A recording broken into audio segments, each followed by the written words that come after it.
What's up, guys?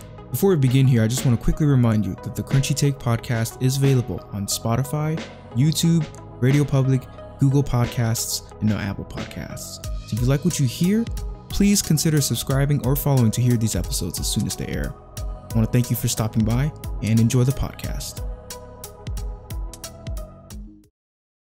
Hello, this is James Kittifo, and you are listening to the Crunchy Take podcast.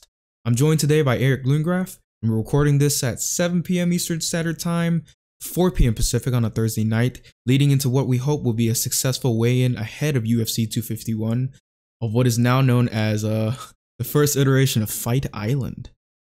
The Fight Island thing, when Dana wanted to make Khabib Ferguson work out, they put all their chips down. It was crazy to see, and us as fans were just hanging on. Mm-hmm. It's kind of inevitable. You kind of knew that it was inevitable, that it was not going to work out, but it was just like every day that went by, like, oh, it might happen.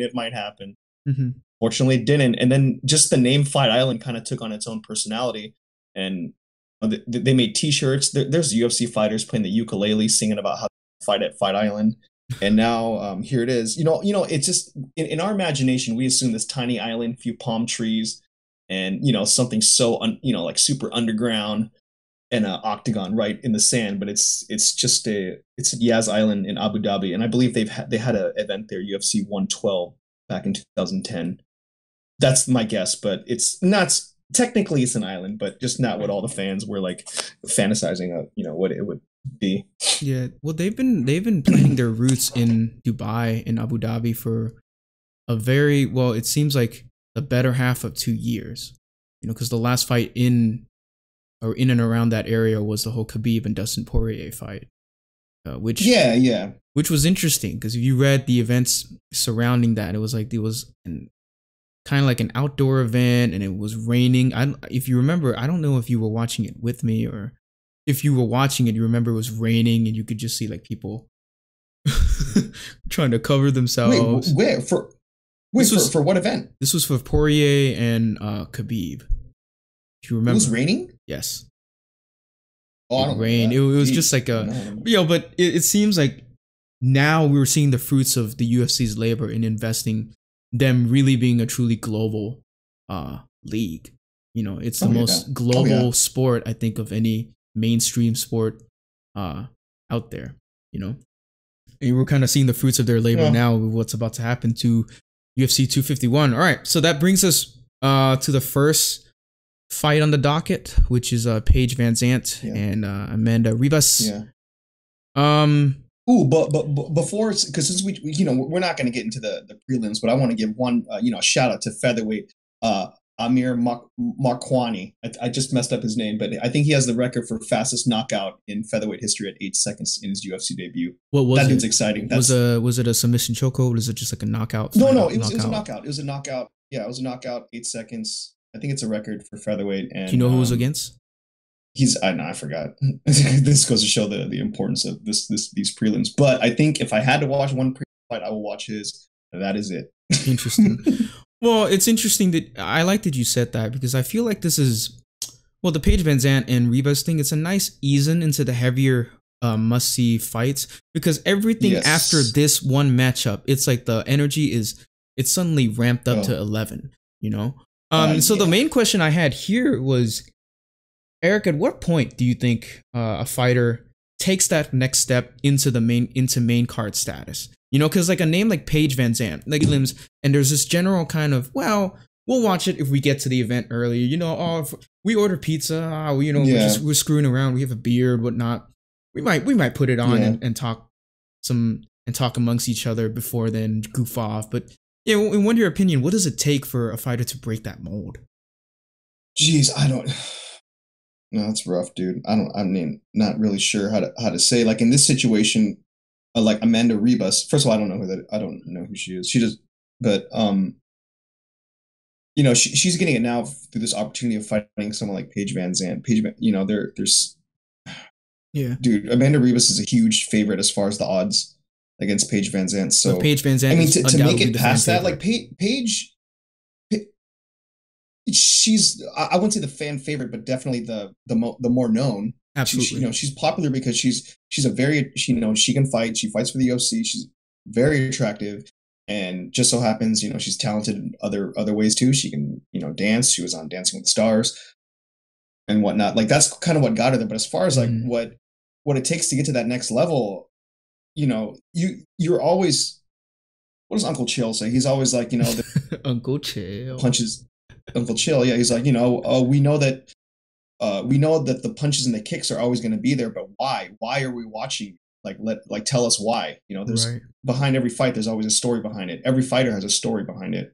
Why do we need to be interested in you? And I think it's the fighter's responsibility to find a way to get that out, and then that'll grow their popularity to better placement on the cards.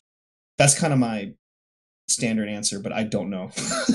I guess the main I think the bigger question there, a better question would be, how does a fighter build up their brand to be a Paige VanZant, to be in the main? I'm talking like going from prelim and building your way up, because I think it's an interesting thing to look at. That's why you have channels like Anatomy of a Fighter, where they take a look at these different people, because who knows? You look at whoever's in the prelim and early prelim right now, it could be UFC is the type of sport that they could be household names within a year and a half. All it takes is for one or two things to click, how they build up their brands, Yeah, look, if you're smart about the way you document your training and your life, and to make it interesting enough for people to want to watch, that's good. Another thing is like the old-fashioned way to make it up is to obviously win. If you're constantly winning, if you're on a win streak, the UFC has no choice but to put you against ranked fighters, which will also place you higher in the card. And then then it's the UFC's obligation to kind of do research on you to tell the story, going to the fight. So that's like an old-fashioned way of doing it. Is that consistently the way fighters have been? I mean that's pretty. You would think that's pretty obvious, but do you remember any fighters that were given preferential treatment in that, their styles and the way that they fought won them over, and then like allowed them to be put in significantly better matchups, not necessarily due to their fighting record? Oh, geez, yeah. I mean, it's arguable that Conor McGregor is one of them, because earlier in his career they only fed him, strikers, not elite wrestlers, but he shut that down, when he fought Chad Mendes. But there have been fighters where they're exciting to watch, so they're kind of slowly, like the way that they progress, they kind of slowly set up these fights to kind of favor them to make it more exciting. Yeah, it happens, but it's not going to happen when you're top 10, top 5, like then, because everyone is good at everything by then. Do you remember some of your? Do you have a favorite moment where you witness a fighter take that next step?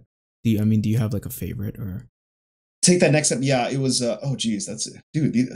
These are tough questions, dude. But I have an answer for that. It was John Jones, Ryan Bader. Fighting at 205. Obviously, I don't know if you remember Ryan Bader. No, I don't. Okay, he was a former Ultimate Fighter winner, but yeah, it was John Jones versus. They were both, young up and coming stars, both undefeated at the time. Well, not undefeated. John Jones has that BS loss. You know about his loss, right, against Matt Hamill? Yes. Technically a loss. Yeah, it shouldn't count, but it was that fight, because there was a lot of hype behind it. You know how I tell you I get so excited about fights that I like get anxiety as the moments come up? That was kind of one of those fights for me. Really? Just because I knew that whoever won, that was. This was pre UFC, right? No, this was UFC. This was in the UFC. I forgot which event it was, but it was it's these two young guys. Whoever wins this fight is going to be up in that upper echelon of contenders. Like they made that next step, and I thought it was going to be a close, good fight. But John Jones destroyed Ryan Bader, like beat him easily, and that was that moment where I was like, damn, that's it. Because we always knew John Jones was good, but when they, when he was really tested, it was nothing. He destroyed the guy. So that was a moment that I definitely remember. I guess that's another way of saying every matchup counts. Like you bring up Uncle Chill, like he repeatedly says, like, if you want to rise up in this league, be ready. Be ready to take on. That's right. Justin Gaethje, whatnot. I feel like he was already there, but now he's catapulted himself into that next role. Or, someone like Jorge Masvidal. He was already kind of in the elite, but I feel like the moment was it. You can sum it down to either the Till knockout or the freaking Askren knockout. Yeah, I mean, you gotta be available. You gotta say yes. Like that's when you get your opportunity. You can make it up through the ranks. Even if you do, it's not even a guarantee you're gonna get the fight. Yeah. You never know what's gonna happen. And Conor McGregor, this is not Conor McGregor's line. Like he didn't make this up, but he says it, or he's said it all the time. He said you got to stay ready, so you don't got to get ready. Always be available. Chael Sonnen got a title shot against John Jones just because he raised his hand and said, "I'll take the fight." Like that's so important. Mm-hmm. But yeah, that's an interesting thought. That totally. Yeah, but here, but I mean, here, you want to get back to this? No. Fight, Paige VanZant, Amanda Ribas. No. Tell me a little more about what you were gonna say about the. Well, I think because all this time we've kind of been like, prelims and whatever. Well, yeah. To be honest, it's still MMA. Yeah. It is MMA. Yeah. What we're watching is undoubtedly the greatest. These are the greatest athletes on the planet as far as fighting. And by the way, they get paid to beat each other's brains in. Yes.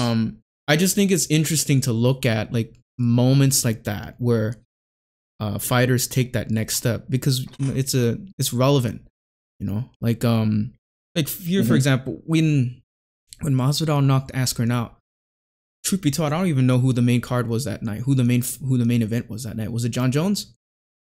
I don't even remember. No, dang. That's funny. That's funny you say that. So what's your favorite non-main event, like, or not favorite, what is the most memorable main event fight in your opinion? Like, for a clear example, freaking Romero versus Adesanya, which should have been fireworks, but then turned into Street Fighter, that didn't, like, the code with the computer went wrong, and the precursor fight to that was JJ versus Jang, which I think still, besides Gaethje and Ferguson, like, that's top 3, top 2 right there of the year. Incredible. Well, I mean, that was I mean, that was an actual title. That was a title fight though. The Romero. That was a title fight. It was a boring title. Objectively speaking, where like moments where the precursor fights leading up to the main fight surpassed that. You get so much of that in the UFC. So I think me personally, it's just like a check to myself. Like I gotta force myself to watch a little more because you can get rewarded, Yeah. Well, yeah, no, that's true. I mean, geez, that's kind of rough. Yeah. If you want to talk about like non-title fights that maybe, like, as far as the build up to it, there's too many to name, but as far as the ones that stole the show, Masvidal, Askren. Do you remember, I'm sure you remember this. It was, Volkov, is his name Volkov? But versus Derek Lewis, the birth of my balls is hot. Remember it was the last. Yeah, it was the last. We were there. It was the last. I think we were together. It was in Chicago. We were. It was in Chicago. Yeah, like that was another one. Stole the show. Gilbert Melendez versus Diego Sanchez a while back. That was another one. Stole the show. Yeah. Okay. I mean, there's a bunch, but yeah. Going back to Paige versus Ribas. I think I think it should be an interesting fight, right? But who do you have winning? I don't really have a horse. I don't really have a thing in this fight, but I have no reason to doubt Paige. Yeah. No, you're right. Ribas is a huge favorite, minus 1,000. Jesus. Wow. So I take it back. She's ranked too. She's ranked number 15. Geez, I mean, her only big win was against Mackenzie Dern. Dern was not ranked, but yeah, I mean, Paige. I look, my guess. First of all, it's hard to care for this fight. I'm sorry, that's rough to say. But as far as from a personal life, Paige, she has her boyfriend. I don't know his name. But her boyfriend fights for Bellator, and they're like super close, and they kind of want to do everything together. I believe this is Paige's last fight on her contract. So if she loses, I think she's gonna leave the UFC and probably join Bellator, which I think is a better career choice for her because she'll be more competitive, with the fighters there. she can maybe build herself up and she can, you know, be in the same organization as her boyfriend. And the division moves on. Also, this as far as ranking wise, yeah, I'm gonna guess Amanda is gonna win, but Paige isn't even ranked at the moment. Yeah, she's not ranked, but it's not gonna help her too much. But luckily, this will put some eyeballs on Amanda Ribas, so hopefully she takes advantage of that. All right, well that's that. And then now we move on. Now, okay, energy ramped up to 11. The return of Rose Namajunas and Jessica Andrade. Thug Rose and Andrade. Strawweight division, man.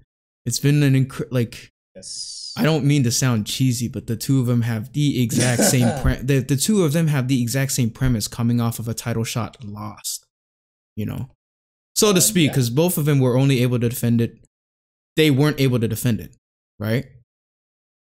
No, Rose has defended against. She beat Joanna, and then she defended against Joanna immediately after. So Rose has a title defense. Mm-hmm. So actually, you're right. They're both coming off not only knockouts, but like devastating. Yeah, I sound like Joe Rogan. He's like devastating knockouts. Was it that's that. Well, yeah, because Andrade, between the two of them, I feel like mentally, honestly, I think Rose has kind of had she's had her thing, man. It was kind of tough to see. It was almost like, in my opinion, I looked at it as an outsider. You know, she'd come out with all these statements like, man, that doesn't look like an athlete that wants to fight. That looks like someone who's deeply troubled and like needs to take a break. Honestly, I don't know about deeply troubled, but she definitely did need to take a break, because, you know, when you're champion, it's not, there's so much that comes with it as far as responsibility. Like, you're not just a fighter anymore.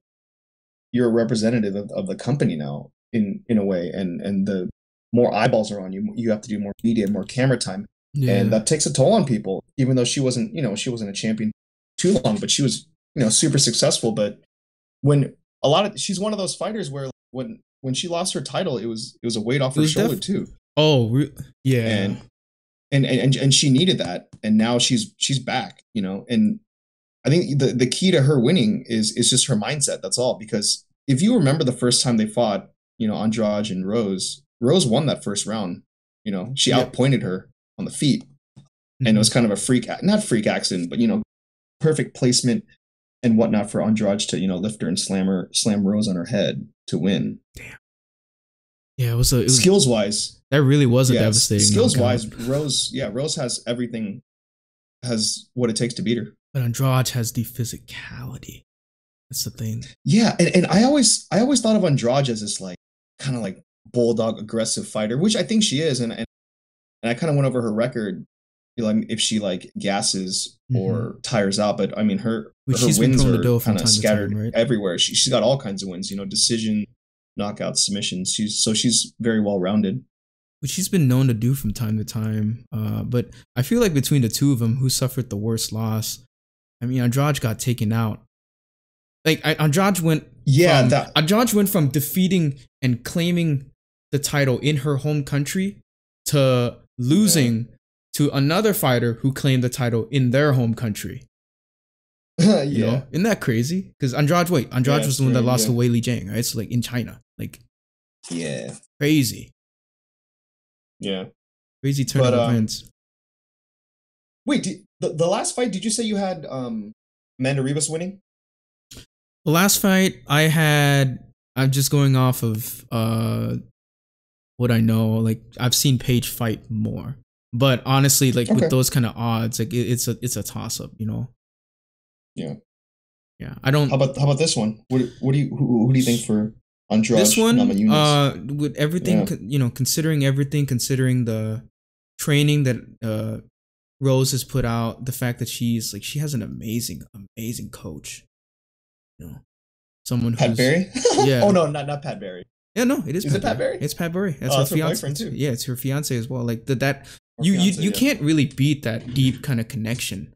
You know, something that would be devastating to her, maybe even more than a loss, is if Pat tests positive and he can't be in her corner for the fight. That would be, I think that'd be too big a hurdle for her to, you know, overcome. Yeah, but I mean that's just, I mean that is an if. Yeah, but So you got Rose? I do have Rose for this. How? I don't know, because these are two really, really good fighters, man. This is an amazing matchup. Strawweight division, it's an incredible 4-horse race. Freaking JJ, Andrade, Namajunas, Jang. It's kind of like heavyweight boxing. You got these four chunguses. They got just like duking it. There's another girl too. What was her name? Tatiana Suarez. I think she's Suarez, like 3. And a dark horse I have is Angela Hill. This is strange. I don't know her story rise in the UFC, but she won. First of all, she's undefeated, 5-0, and she won the strawweight Ultimate Fighter show, which I don't think you saw, and it's okay because. But it's weird. She won the Ultimate Fighter and goes 5-0. That's strange, but she's definitely in there. But this fight, it doesn't matter like her momentum or whatnot. Joanna's of course up there. Her only losses have been the title fights. But whoever wins this fight, Jessica Andrade versus Rose Namajunas, that's going to be the number 1 contender, no doubt. Oh, for sure. Whoever. I mean, does JJ have a rematch clause or no? No, I don't think it works like that. Also, she lost, like, she just lost a title fight. She lost a title fight to Rose, a rematch, that rematch, and she just lost to Zhang. Like, she needs to. She's at least one, about 1 to 2 fights. 1 to 2 fight win streak to get herself into. She might either fight Suarez. She might fight whoever loses this fight just to build her credibility back up, which I have no doubt that she might be able to do. But yeah, I feel like I take Rose in this, and then somewhere down the line, her and Jang will be matched up, and that'll be the fight to see. Yeah, that'll be the one to see. But yeah, same. I'm gonna go Rose. I'm gonna say Rose by decision. By decision. I think she's gonna. Okay. Yeah, I think she's gonna outpoint her for 5 rounds. I think I'll go dark horse here. I think Rose might take her out in the 2nd round. That's a good one. Might be TKO. She's good. She's good on the floor as well, right? As far as I've seen, she's pretty good. Absolutely, yeah. She's pretty good on the floor, on her back. She beat Joanna Jędrzejczyk in her first title defense against Joanna, and who Joanna is like this elite striker. Rose beat her on the feet the whole fight. It was crazy. Yeah. She's really good on she's her definitely feet. A stand-up fighter. Yeah. Do you see this going to the ground? Before we get to the next possibly one? If someone's like, as far as mixing it up, Andrade would be the she's a Brazilian Jiu-Jitsu black belt, so she's got the capabilities, and that gives a little more variety to her to the fight. But I think Rose is just gonna outpoint her. Yeah. All right, so we both have Rose, and so that brings us to the first title shot of the night. Isn't that wild to say? The first title shot of the night. The first title, yeah. We're the 3rd fight in the main card, and we are first title shot, and it's the one you care least about. That you've. I wouldn't say least about. I care about all these, but it's okay to say I care least about between these 3. That's fair to say, but I definitely care about this fight. So we have Jose Aldo versus Petr Yan. I'm probably botching his name. Petr Yan. Bantamweight. And the last time I saw Yan was when he reminded Uriah Faber to stay retired. Because that's bold. No shots blown. Like, Faber's amazing, dude. Faber. Yeah. By all intent, like, he was amazing in that fight. It's just Yan was better. Yan knocked. He ended him. In my opinion, like, Faber, he has nothing left to use. Faber is in the Hall of Fame. If there's a Hall of Fame, he's in it. Yeah. But this guy, Yan, is just like fight after fight. We were talking about not to pull all these big titles, like newsline kind of takes, but honestly, like Yan, he's that fighter for me recently. He's been that fighter for me recently, where we've seen him take steps to becoming where he is, because he's been in the prelims. I've seen him in the prelims, early prelims. Yep.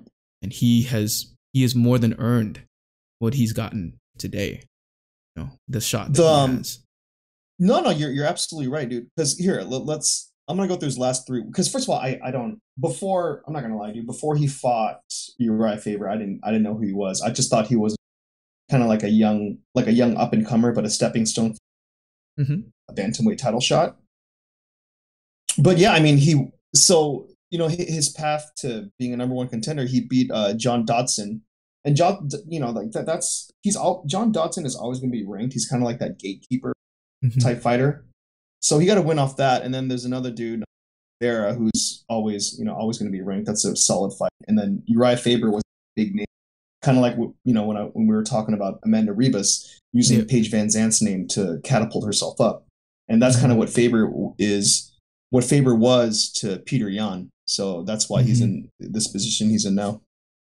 I remember that fight though. People were all about. I had Yan winning, but people were so happy that Faber had was fighting. Oh, dude, it's just positivity energy.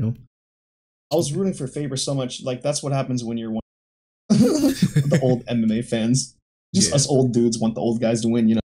These longtime fighters. Sometimes the old guys do win, but funny you say that because this fight feels like a bantamweight division takeover, like the passing of torches. Because Jose Aldo hasn't really been bantamweight, but like this feels significant for that division, like very, very significant, in my opinion.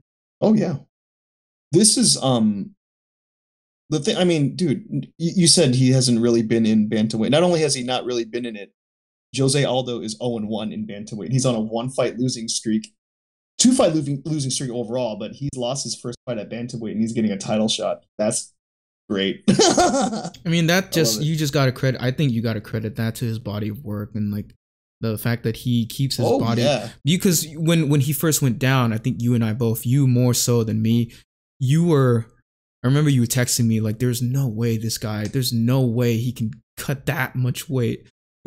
You go from fighting Conor McGregor in the mid 2010s, and to now he's fighting at below 135. That's insane. Yeah, but not only that, he had struggles. He had trouble making 145 already, and there were always talks about him moving to 155. So when I found out he was going to 35, I'm like, I don't know. So what does he walk around at? What do you think he walks around at? I don't know. Like apparently he made 135 comfortably. If I were to take a guess, his walk around weight right now is maybe, that's just my guess. Like if he's not training, 150. Yeah. Man, it's a debate. It's always this ongoing debate of, I hear it in UFC / MMA circles about like what a fighter walks around at and what they fight at. Is there any fighter you've known that they walk around at that weight and they fight at that weight? Like there's virtually no cutting for them. Like they're like that year round. There's no effort put into that. Frankie Edgar. What was Freddie? The only guy. Frankie Edgar. He fought at lightweight, so 155 and lightweight. He was the champion at a weight class that he literally walked around. Like he literally walked. Like that was his natural weight. And he never had to. He never reported any struggles cutting or doing anything like that. No, he didn't cut weight at all when he fought 155. He never cut weight. He didn't have to. That's got to be incredible. But at the same time, that's like maintaining a six pack, like maintaining maintenance. Yeah. Yeah.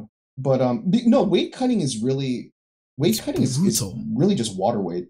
That's all it is. It's horrible. You're kind of just sucking yourself dry. Can you imagine if weight cutting was a thing in every single sport? Yeah, it definitely is. Yeah.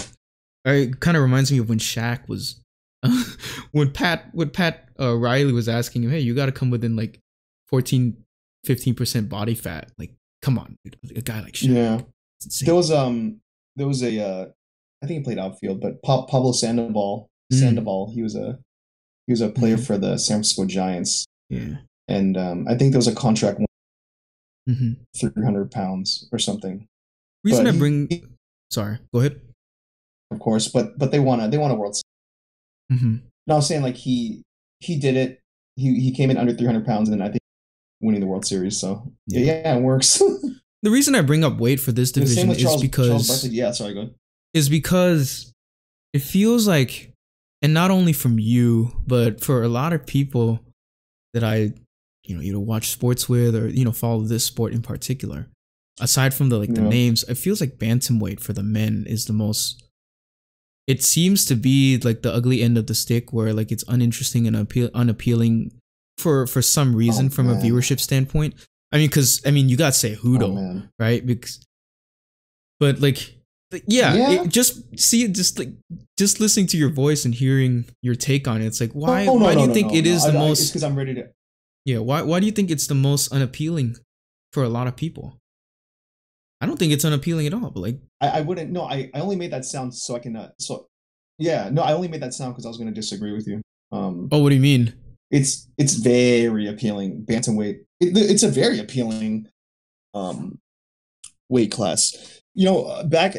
If you want to talk about weight classes that aren't appealing, you got to go to flyweight. That's why they want to get rid of it. That's why.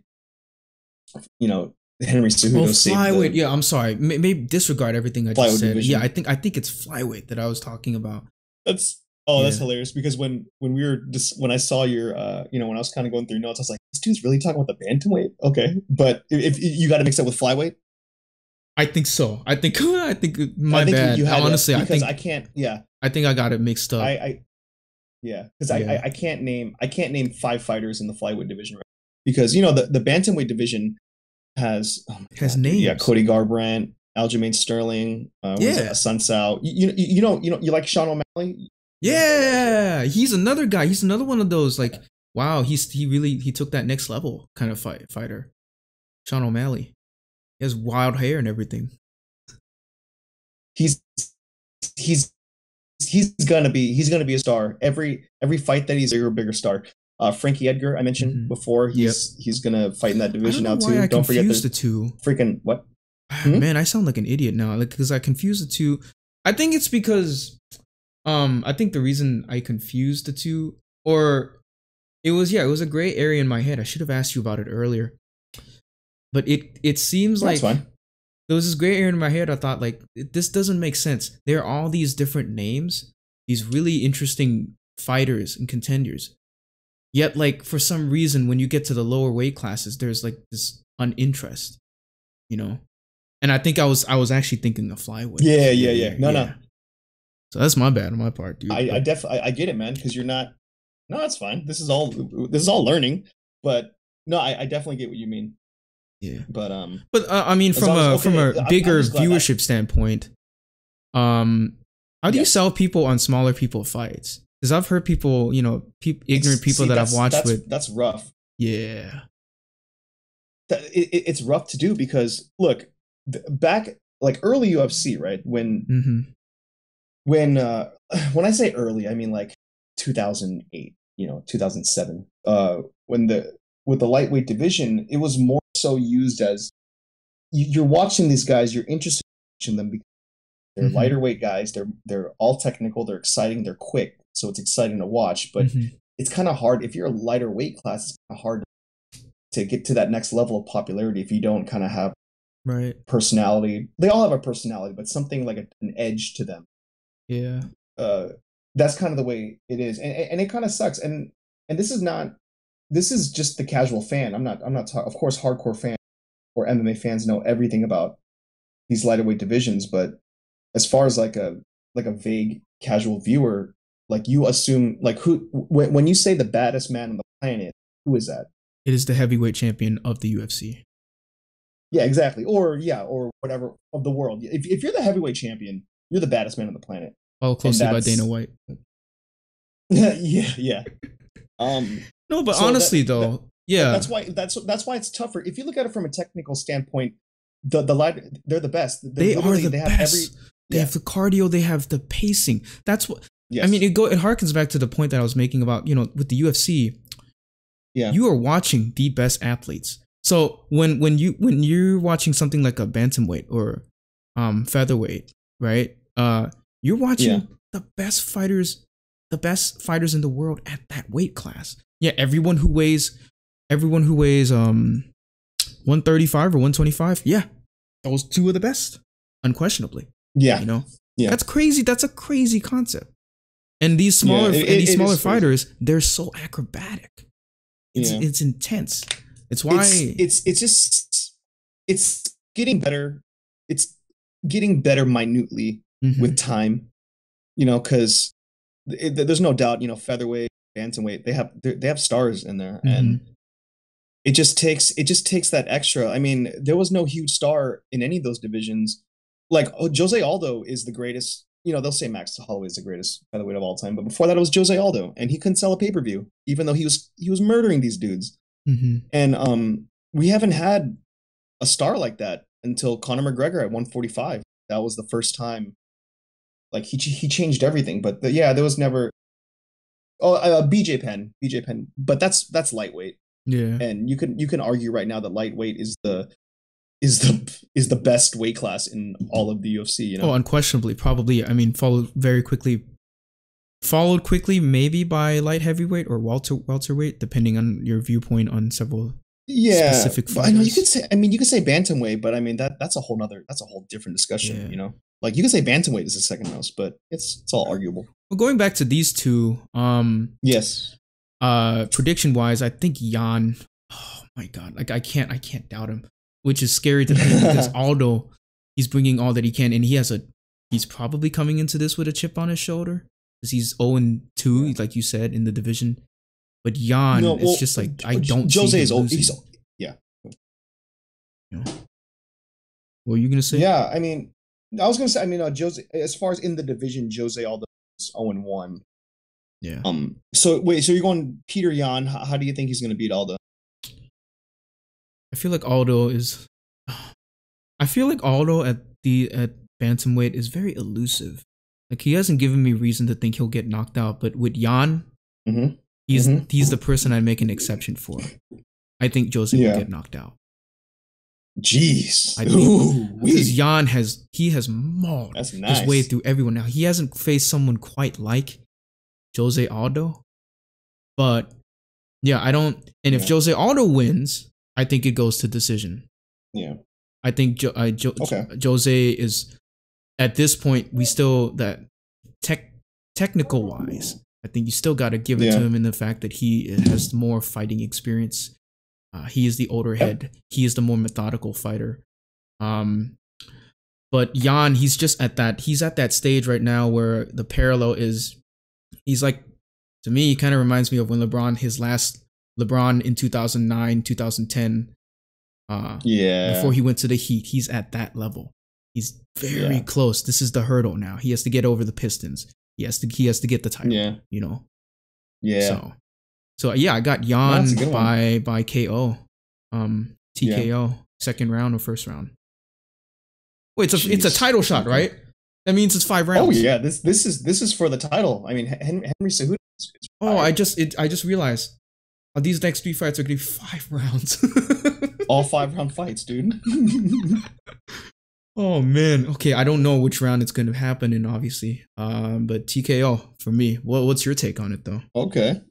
Okay, my take. It's from an emotional standpoint, but Uh-oh. these two guys, like, they're both amazing, amazing Muay Thai stand up fighters. Because I think Peter Yan is what I think it's like Muay Thai and boxing or Yeah, something. very striking heavy.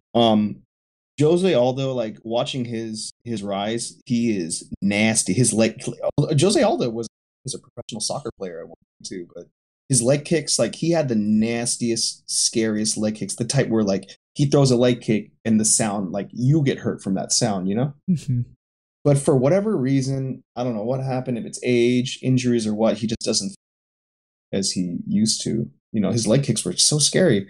I'm gonna assume that their stand up will kind of cancel themselves out. Jose has a slight advantage as ground game, which he never uses, so I guess it doesn't really. Jose Aldo is a black belt Mhm. in jiu-jitsu, and he is the hardest fighter. I think he has the lowest percentage of, like, his opponents trying to take him down. Yeah. But from an old person, kind of like uh, the whole Uriah Faber thing, just from an old person, old fan, old school point of view, I want Jose Aldo to win this fight. So I'm going to go with Jose Aldo by decision. By decision? All right.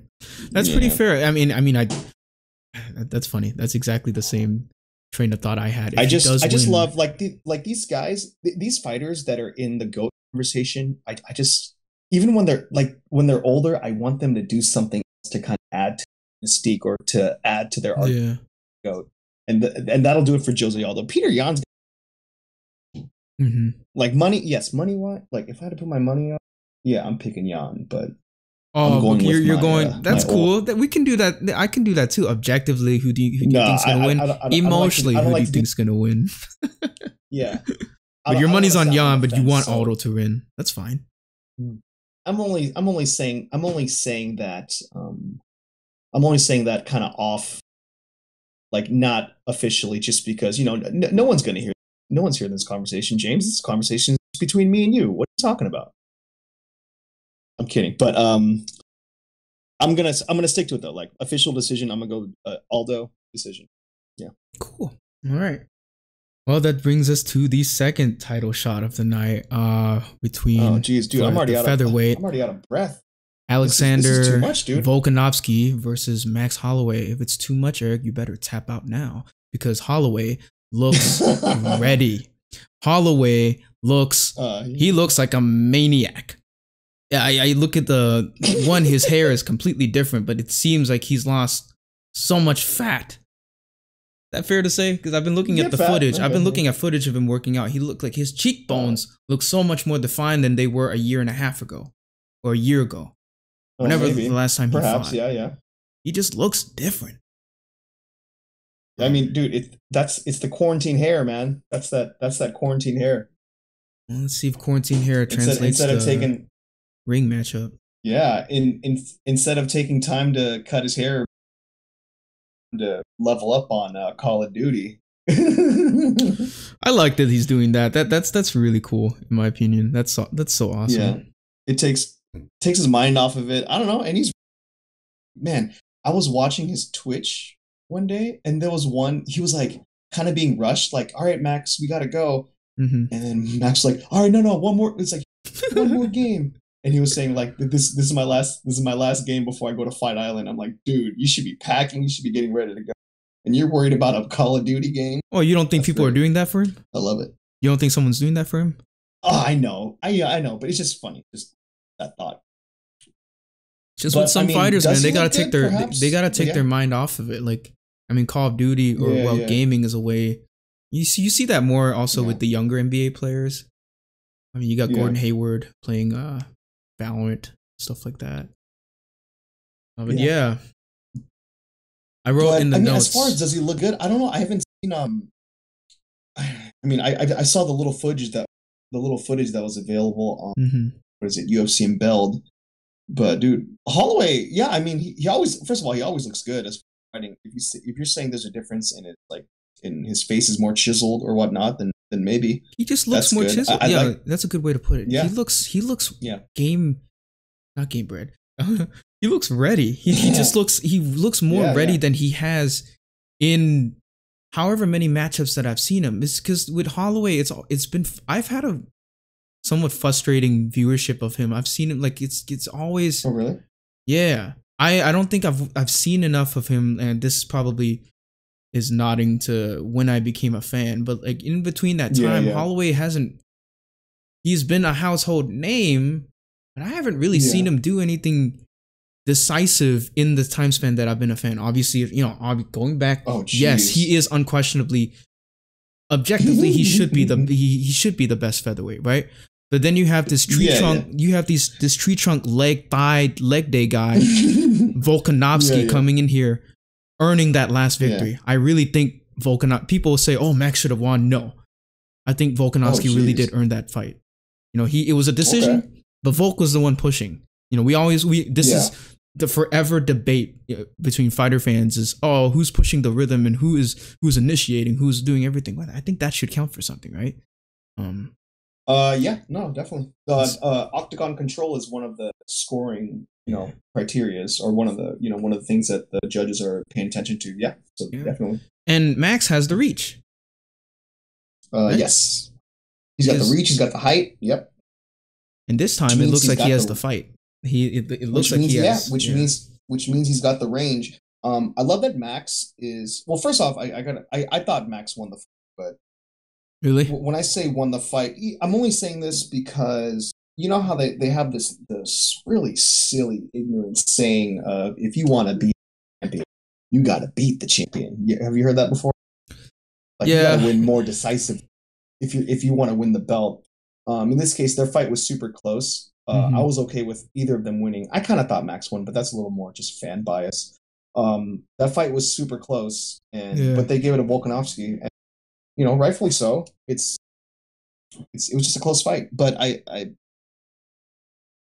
just going by count, like the concubine count, or I don't shit, that's boxing, or like just like the body count. Or you say concubine? Yeah, whatever. CompuBox? Oh my god, I've heard. Frick, man, I've heard some people call it concubine. That's why it's freaking. That's fine. That's just something.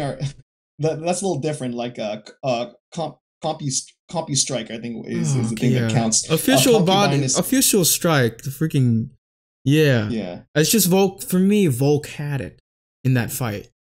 Like I saw Max. Yeah, I think concubine is. That's a totally different word meaning. That's why I was always confused as to why it was called. I was gonna say concubines are something that our ancestors had, but that's another talk for another time.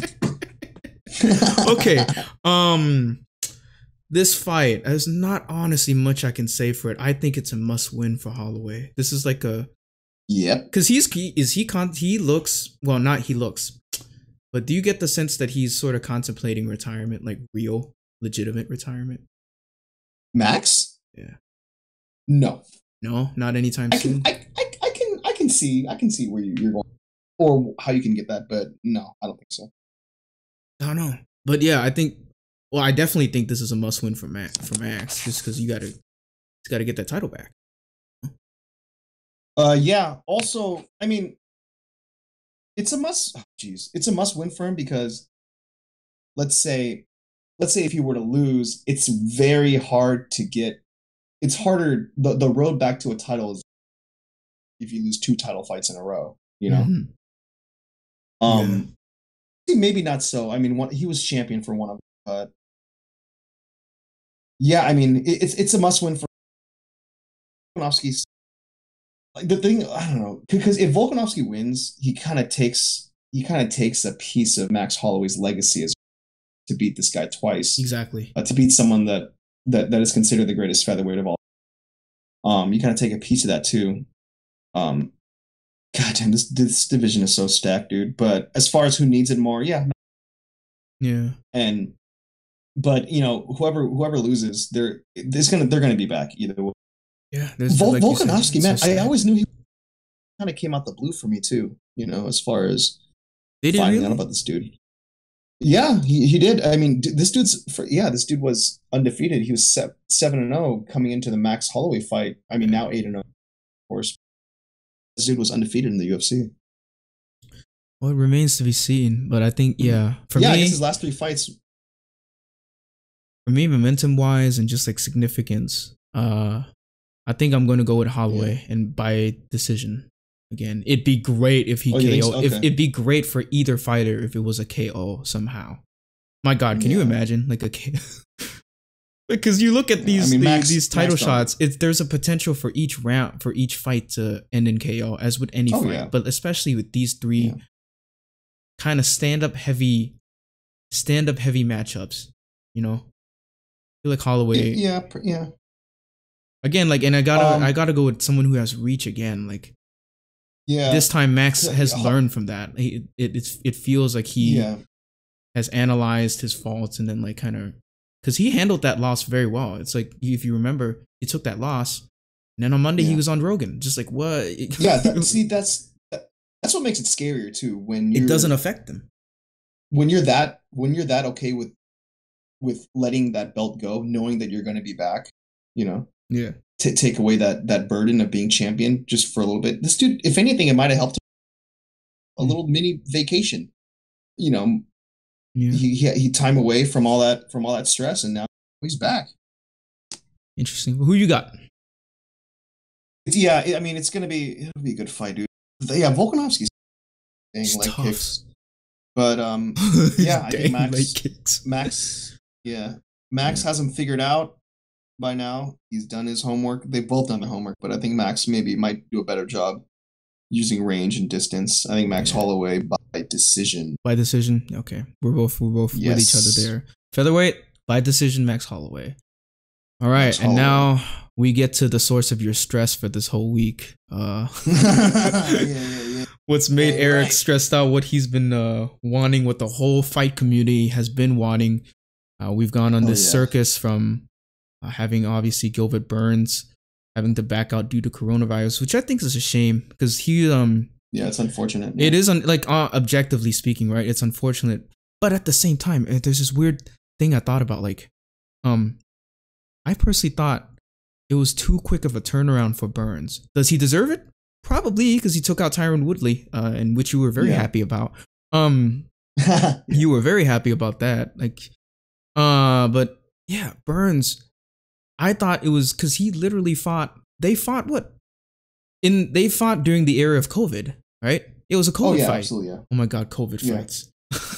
That's just what we're gonna call these fights now. It was a COVID fight, and so way too recent. And then now he's gonna come fight the belt holder in Kamaru Usman, who is no joke. Like, I thought it was incredible that Burns even took it. But the flip side to that is now we're stuck. Now we have Jorge Masvidal within weeks' notice. You know. Yep. But you could make the argument that Jorge has been training this whole time. He really hasn't relented. Like, there's reason to believe like he hasn't relented training at all. But it's kind of that flip argument. When you're a fighter, if you're a fighter, I mean, you got to assume that all are staying close to tip-top shape at all times, you know, because you never know when there's an opportunity, kind of like now. You know. Yeah. Jeez, man. Is this the most important fight of the year? It's got that storyline. Is it what? This is a question I had just thinking about, like, if you were looking at 2020 from 2019, like, who could potentially face who? This was one of those matchups, you know. Yes. So, in your opinion, is this the most important fight of the year? Oh, jeez, man. Knowing what you know now, just like with the knowledge that we have right now. I don't know. The most important fight as far as what? As far as keeping our sanity, or like that too. But like I say important in terms of like viewership, UFC like outreach, UFC impact, especially with during the lens of coronavirus, just like what this fight means for the sporting community and whatnot. You can say that you could say that it is because it's with the switch to having Jorge Masvidal on this fight card is gonna change the buy rate as far as pay-per-views. More people are paying for this now because he got put in. You know, he's a name as important as that. Of course, as far as like the division, you know, like the actual like the welterweight division, it's not the most important fight. It's because whoever wins this, the division is going to move on and it's going to be fine. But I say no. It's definitely very important. Yeah, it's important. It's important for the fans. Especially right now. It's just because we have. I think it's just been such a rough year for sports people. So, but it's. I think. Yeah, just kind of broader perspective. We might be able to look back 10 years from now. Like, man, there were some incredible things, like sport-related incidents that came out of this virus. You know, but it's horrible. It's a horrible lens to look at. But man, like, because I remember one story. Sorry, when Burns backed out, everyone started like Jorge, Masvidal. Yeah. And the two of us were texting each other. It's just like, man, please. And so I kept sending you pictures of like Bleacher Report, like this and that. And the minute I saw like it was like Ariel Helwani, right? Like he broke it. I screamed. I was at church and this kid looked at me like I had a heart attack. Like I like it was insane. Like I was so happy this was happening. Yeah, dude. Oh, geez. I mean, damn. The former potentially most important fight of the year was Ferguson Khabib. I don't know. We shouldn't talk. That still irritates me, but it is what it is. But yeah, I mean, this is a good fight. Like all the everyone is saying this is one, for Masvidal, this is one of those win. It's a win-win. If he wins, he's, it's crazy if he wins, because he came on 10 days notice, and he only came in here 10 days notice. He was supposed to, Yeah.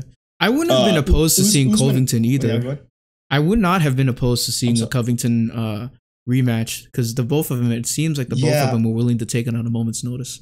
But it felt like just the draw. That was an amazing fight, yeah. The draw of Masvidal kind of won Dana over, because he, like we said earlier, he was going through that. He was going through that whole thing too, and with experienced fight fans, you might be able to see through the charade. But game bread, man. It's crazy. The reason why, I mean, it's all, like I mentioned earlier, it's all stories. Like, why do we want to watch the fight? You want the story behind it, and it's not so much what interests me is the story of these guys' relationships, or their past or whatever.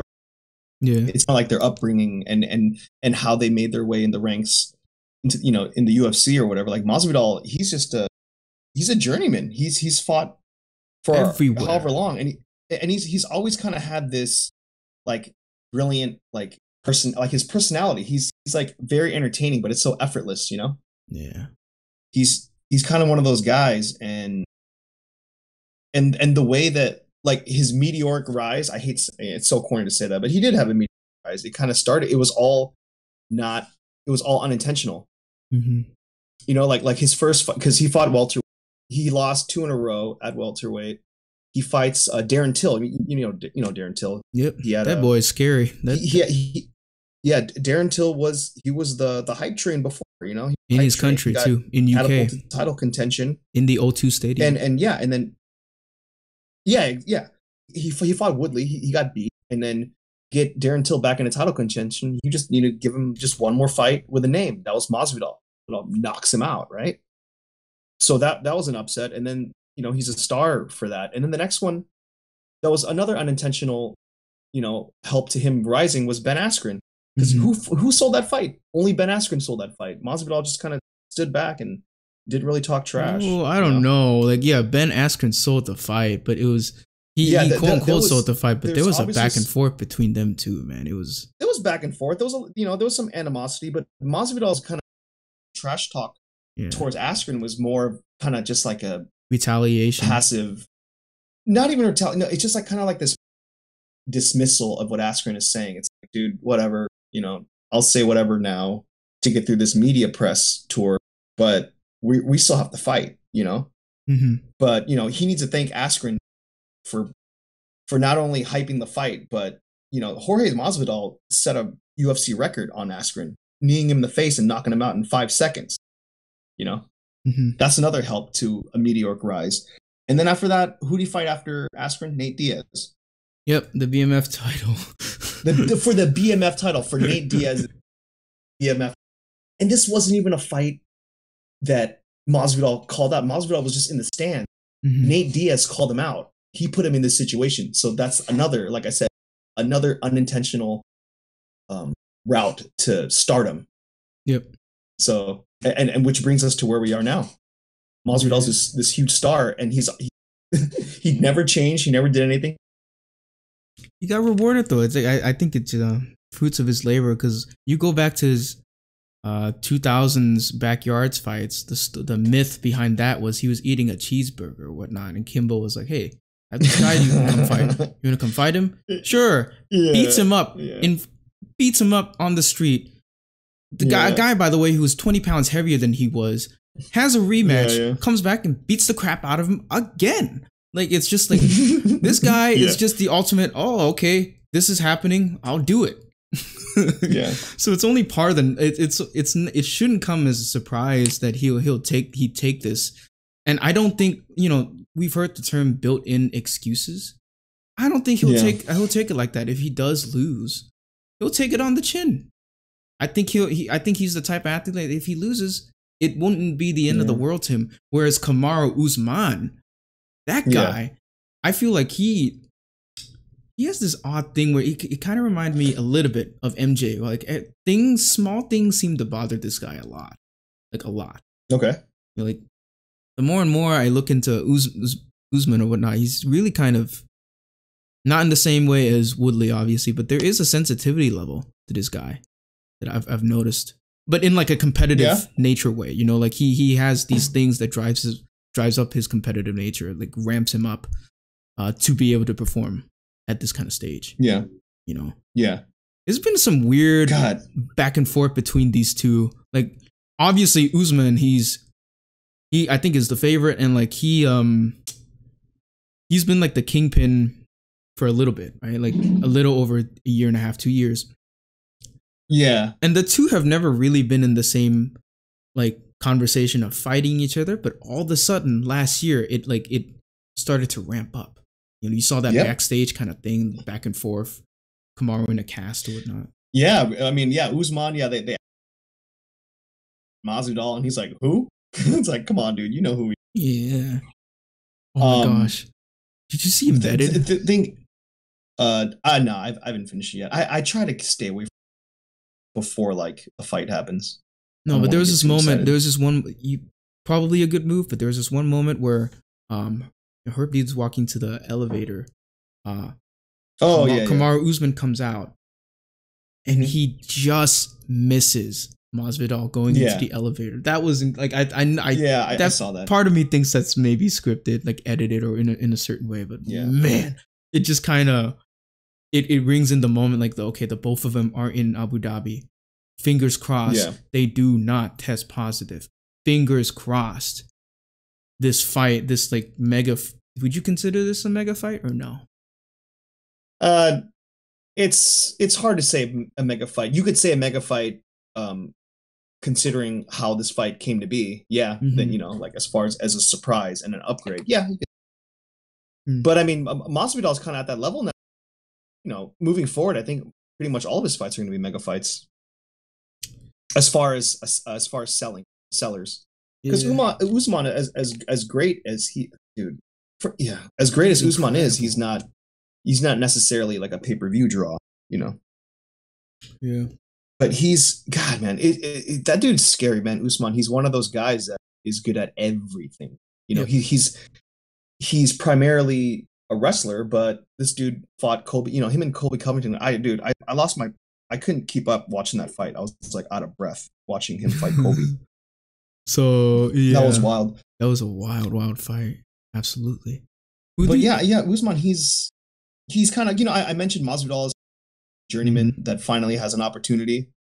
You know, and it's a perfect story. And Usman is just Usman is he's everything that you want in a champion, you know. Hardworking dude. This dude, you know, he grew up you know, Nigerian immigrant, tough upbringing. Yeah. I mean, both of them have had tough upbringings. Yeah, and now he's here. Did you listen to him? I've listened to snippets. Like, obviously, I listened to the whole thing, but he's I mean, a good talker too. He's got an amazing story on you know. Yeah. Who along that vein? That's why. Who do you think needs the W more? Who do you think needs the W more? Ooh. How about do you have an answer to that? What do you say? What do you say? Masvidal. What do you have to say? Easily, because Masvidal needs to fight more. Okay. Because Usman, it would be a devastating loss, obviously, but you know he'd be given a it's like it's kind of like with the featherweight division. It's so stacked. Yeah. Kamaru will be back. Jorge Masvidal will be back, but the difference is Usman has already been the champion. Masvidal, he's on this like kind of trajectory. Must win. Who's the pressure? Who has more pressure to win? Obviously Usman, because he's had more time to train. You know, technically speaking. Usman, yeah. But Masvidal, like, just it would mean so much more for him to win, because like now, like after 17 years of this kind of lifestyle, 17 years, Eric, You know, Mm-hmm.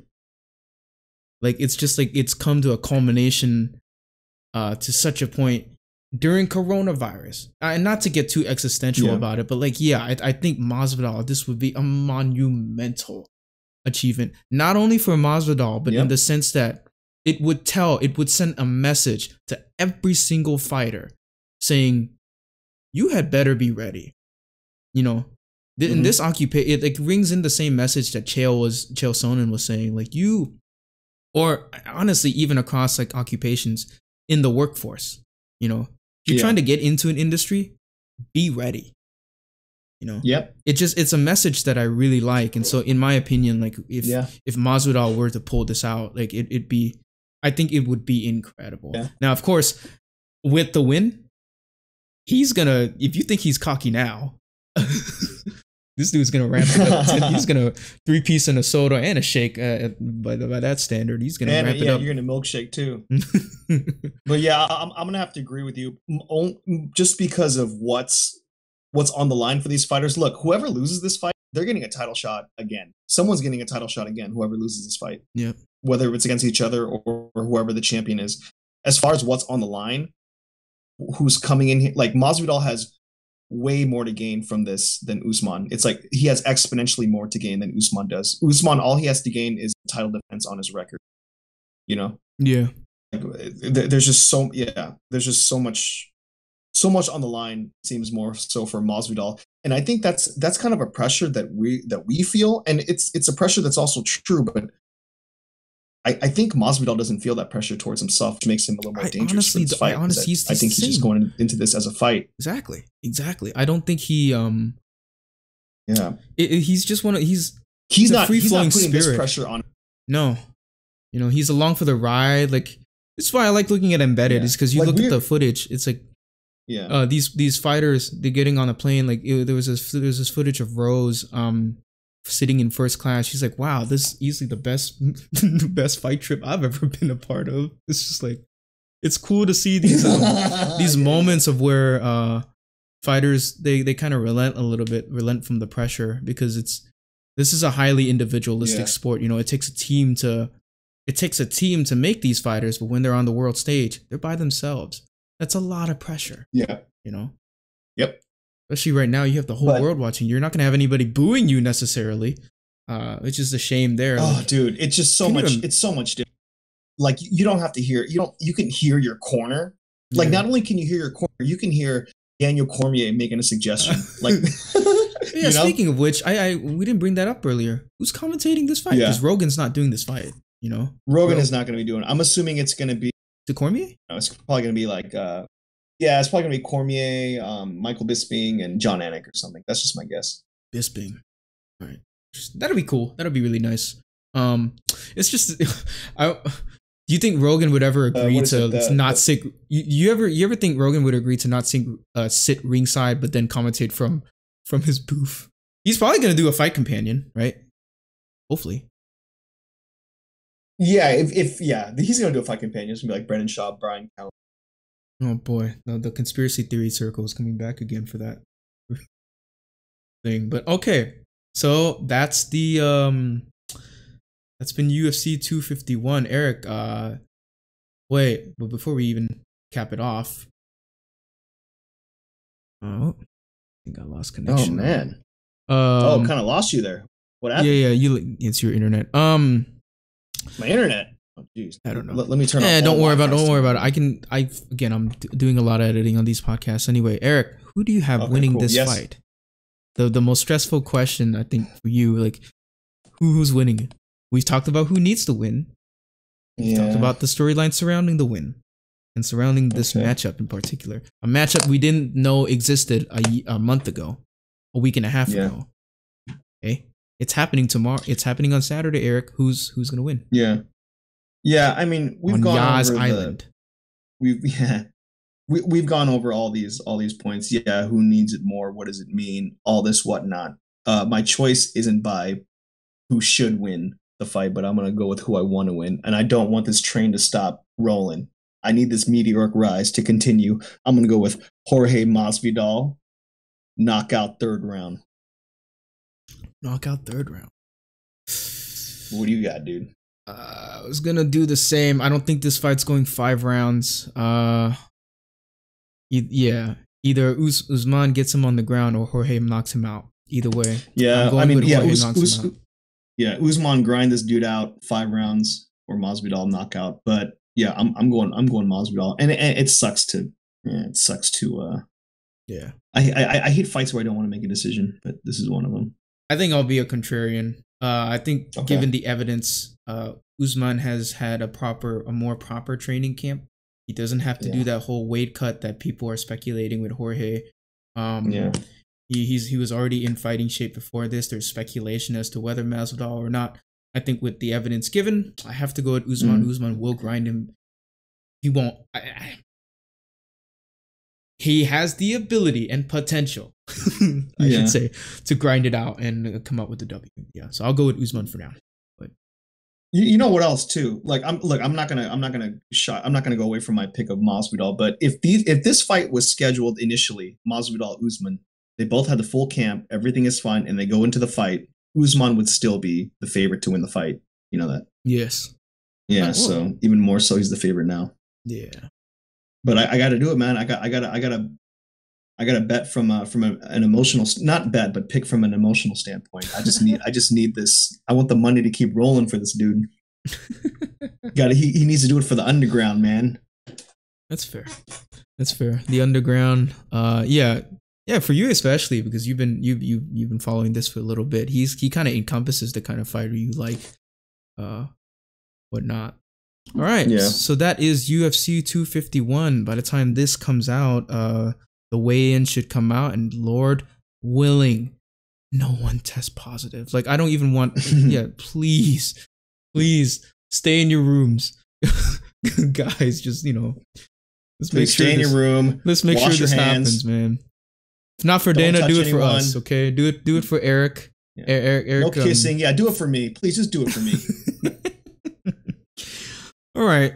Kind of throwaway, kind of miscellaneous topic.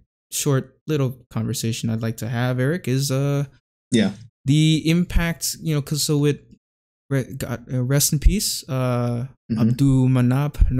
Nurmagomedov. It kind of made me think about one person's impact on potential impact on a sport. Okay? Yeah. So Abdulmanap, obviously in Dagestan and certain parts of Russia. Who else kind of compares as far as because I think of like Gracie, the Gracie family. They've kind of had an influence.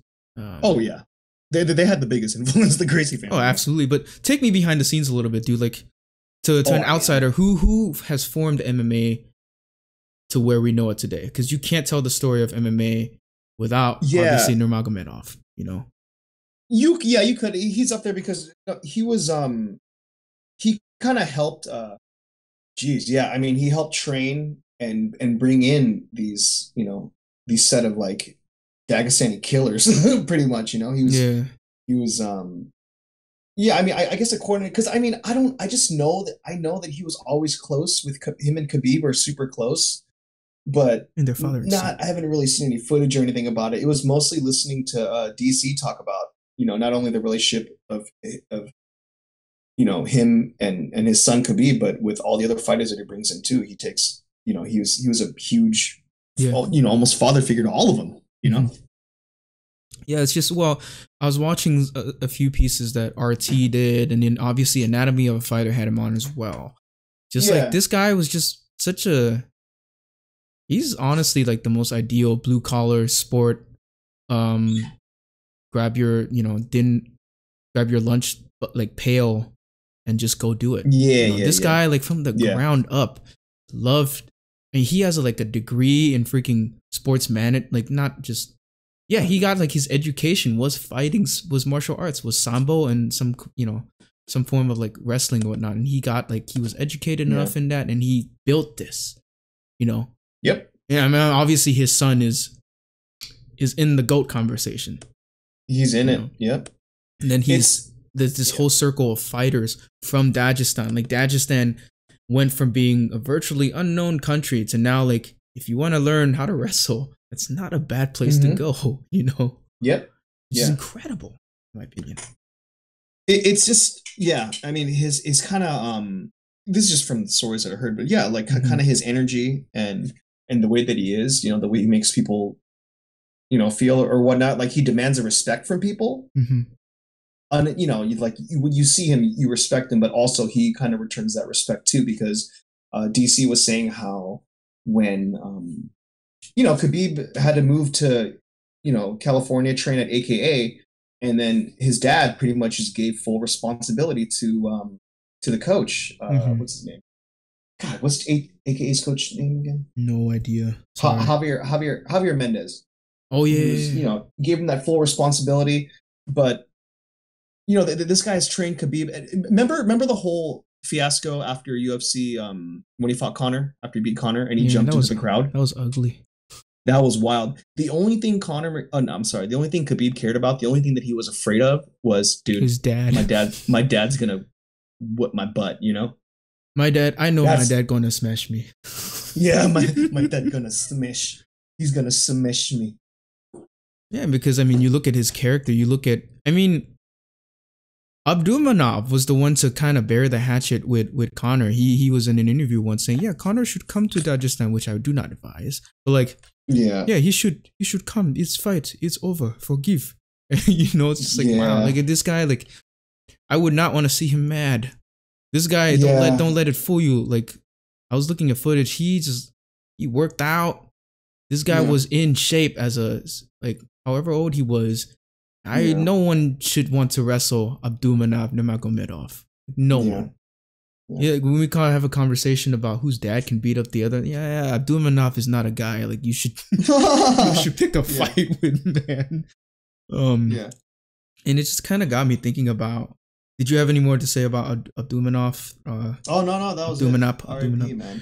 R.I.P. Just like, honestly, that's an incredible body of work. But it got me thinking. Final topic. Yes. To kind of wrap up and close, which country, in your opinion, which country has been the most influential for the UFC? Oh, gee. I'm talking specifically UFC, by the way, and not MMA at large, because that's a bigger argument. That's easy. It's Brazil. That's easy. Easy? Because I'm saying, like, that's an easy answer. It's Brazil. Okay. Because I mean, you could start off with, let's say, the Gracies or Royce Gracie UFC 1, and the Gracies just bringing, putting jiu-jitsu on a worldwide stage and the UFC and whatnot. But as far as like most dominant champions, it's Brazil. There was one point where Anderson Silva, Jose Aldo, and I think Lyoto Machida. No, I'm sorry, and Shogun were all champions at the same time. But wow. As if you want to go by country who's had the most champions, I think Brazil. It's Brazil by far. Yeah. It's easily Brazil. It's a no-brainer for you, Brazil. Right? It's a no-brainer. I mean, the only reason why I'm kind of hesitant and thinking about it is because Brazil, it hasn't been as dominant as they were, like, maybe, early 2010s, or maybe like 10 years ago, 8 years ago. They're not at the same dominance, but overall, Brazil has been the most influential in the UFC. I kind of asked that question also from a frame point of, okay, so that's for the UFC, and I think I have to agree with you there. Like, maybe the US as the second, obviously, because that's where the league was founded in, and then it's a melting pot, But the bigger framework of that question is like, which country, like, okay, let's get into the MMA thing, where like styles and combat sports influences, this is where the country, we don't even have to go with the most influential. What are some countries that you can't have the UFC without? Obviously Brazil, Oh, dude, it's still okay. It still has to go back to Brazil because Brazilian Jiu-Jitsu was first of all in the United States, right? You have all these martial arts. You got karate, kickboxing, boxing. Oh yeah, of course, boxing. You have all these, and Brazilian Jiu-Jitsu wasn't known. And then when it was introduced, that was the one that shocked everyone the most. Like, why is this the one that's at the time like beating everything else? Right. Yeah. And everyone had to change their ways. Like when Brazilian jiu-jitsu was, first somewhat mainstream, Hmm. a lot of the fighters or people that are legends today saw it and they're like, wait, I need to go learn that. Yeah. So yeah, my answer is the Yeah. same. Yeah. It's a good answer because I'm just now remembering that, because I try to do my homework on this league. I went back and watched Yeah. UFC 1. But people Oh, look so geez, that's weird. Yeah, rough. UFC That is 1, rough. 2, Yeah. 3, you had Gracie, obviously one of the Gracies fighting. And like Yeah. man, everyone in their gi and whatnot, and this guy would just ragdoll them, take them down. Yeah. Like, it was not even Yeah. yeah. So I think Brazil, you He's still gotta give it to 175 him. pounds. Yeah. Yeah, and it's just, yeah, of course, as the years go by, people are more well-rounded. People can do everything. They understand, like American wrestlers learn that you can take down a jiu-jitsu person and I mean, not win the ground game, but you can Yeah. kind of, control their positioning. Yeah, of course, but jiu-jitsu was the one where everyone was like, wait a minute, we need to rethink what we're doing. We got to learn this too, we got to incorporate this. But yeah. All right, then who's a close second in your opinion, or like who are a small slew of other countries that you think that you can't have the UFC without? Geez. I mean, I don't know. It's strange. As far from a martial arts standpoint, you can say the United States because of wrestling. You could say that because there was a time where wrestlers dominated the UFC. You could say Japan just because of the influence of, like, let's say, Pride Fighting Championship was super popular, and they kind of they presented MMA in a different way, more like a spectacle, professional wrestling kind of way, and maybe the UFC took from that. Well, I mean, they obviously took from that because they bought them out. So you can say Japan, Yeah. but I don't. Yeah, that's kind of. What do you think? Like, what were your assumptions? I mean, I may be a little biased here. Yeah. That Muay Thai Yeah. way. What do you say? Oh, Thailand, like you can't. You're right. Yeah, they somehow, like, this small little island country, not too small, but like this country figured out leg kicks, figured out a very interesting way to strike people down, and just like, yeah, I mean, obviously Thailand, but you also now have Russia, you have Korea, you have the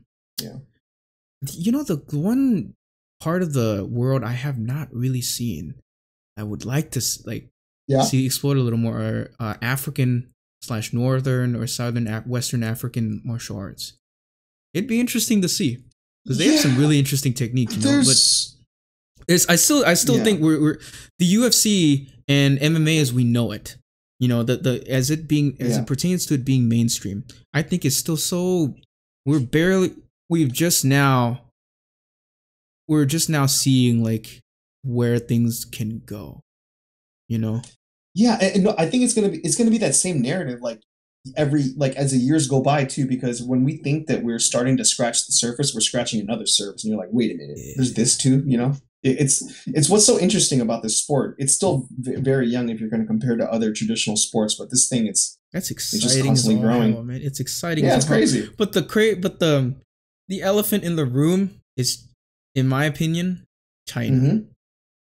Yeah, because like it seems like China is always left out of this particular conversation. Yeah. Just the fact that they have this weird thing where they try to shut down naysayers who like aren't in with traditional Chinese martial arts, which to their credit, it's not like Wing Chun or like if you actually do these martial arts, they're not entirely useless. It's effective. Yeah, they have their It just seems like, I don't know where I was going there, but like, I mean, if something, look, let's be real too. Like, whatever they're doing, like, let's say kung fu, or I think it's pronounced gong fu. If you're doing that, Wing Chun, all these things, it's just very like meditative, kind of like something to maybe keep your body loose in shape, just routines kind of thing. Like, if you're, it's not going to help you if you're in a real hand-to-hand combat like situation. Yeah, and I think that's the main thing. I think the Chinese people know that. Like that's it's to suggest that a certain group of people are totally negligent to it, I think is bullcrap. It's just unfortunately the way their government is structured. Like you can't even express that. You gotta go all China or all nothing. Well, I'm sorry, that doesn't work that way, because then what that results in is some old self-proclaimed Chun Li expert or whatnot, self-proclaimed by the way, nut house, fighting a seasoned 41-year-old. Who's gonna win, dude? Like, come on. You're neglecting reality. But it'd be interesting just to kind of wrap things up. When do you think it's gonna get to the Street Fighter level of like people doing backflips in fights and freaking acrobatic? Because I compare it almost, and this, I might sound crazy here with combat sports. It's kind of like comparing the 60s or 50s NBA to what you see now. Yeah. Like, I do not think they could imagine this. Yeah, there's going to be a point. I mean, there's some phase. There's a little bit of it. Maybe not so much acrobatics as far as flips or jump kicks or or flying off the wall or anything. But but as far as angles and not like using angles and not being traditional with striking, like someone like Stephen Thompson. There's a guy named Michael Page. He fights for Bellator. But there's guys that strike so it's so interesting where you can't train for it or whatever, but they're just using angles. Like different angles and different ways of striking. Like, that's going to be more and more. Because no matter what, things are going to plateau, skills are going to plateau, and you need to branch out and figure out another way to do things. Yeah, for sure. That's all I have to say about that, man. Like, it's just with the passing of obviously Khabib's father, it just got me thinking, like, man, like, he's done so much, yet at the same time, we have so much left to see. It's almost weirdly in a way, Eric, I think it's kind of tied to video games, because now we're just starting to see virtual reality. I mean, that's a whole nother can of worms. But honestly, if you showed someone from the 1970s footage of The Last of Us, they'd lose their minds. They're gonna think it's a movie. They're gonna think they're watching a movie. Or if you showed them freaking Doom, I'm in short, I think it's a way to say I'm excited about the future of the sport. It should, if you're not watching, you should be, in my opinion. It isn't for the squeamish, obviously, but still remains to be seen. Anything else you got to add before we wrap up? Yeah, one quick thing. It's just kind of this random thing I thought about.